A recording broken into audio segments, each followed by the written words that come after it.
Cool వెదర్‌లో కూల్‌గా ice cream తిందామని చెప్పేసి క్రీమ్ స్టోన్‌కి అయితే వచ్చేసా. 2 ఐస్ క్రీమ్స్ ఆర్డర్ పెట్టేసా. Dead by chocolate ice cream, అలాగే డ్రై ఫ్రూట్ డిలైట్ అనమాట. Dead by chocolate ice cream అయితే ఐస్ క్రీమ్ రోజు అరిగేటోళ్ళకైతే కంపల్సరీ కొనిపియండి. ఎందుకంటే అదొక్కసారి తింటే స్టమక్ ఫుల్ అయిపోతుంది. అంత చాక్లెట్ ఫ్లేవర్ ఉంటుంది. ఇంకా నెల రోజుల వరకు చాక్లెట్ తినరు, దాంతోపాటు ఐస్ క్రీమ్ కూడా అరగరనమాట మనకి. ఆ dead by chocolate ice cream దాంట్లో గిరగిర తిరుగుతూ ఉంది.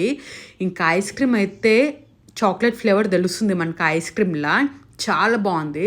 డ్రై ఫ్రూట్ డిలైట్ కూడా చాలా బాగుంది. కానీ డెడ్ బై చాక్లెట్ కన్నా టేస్ట్ డ్రై ఫ్రూట్ డిలైట్ చాలా బాగుంది. వీళ్ళ దగ్గర చాలా మిల్క్ షేక్స్, టిక్ షేక్స్ కూడా అవైలబుల్ ఉన్నాయి. 466 రూపీస్ అయితే నాకు పడింది. బెంగళూరులో cream stone ice cream try చేయడం ఫస్ట్ టైం నేను హైదరాబాద్ తర్వాత. వీళ్ళ దగ్గర కేక్స్ అవి కూడా అవైలబుల్ ఉన్నాయి. ఇదైతే మనకి నైట్ టైము 1-2 వరకు ఓపెన్ ఉంటుంది ఈ క్రీమ్ స్టోన్ షాప్.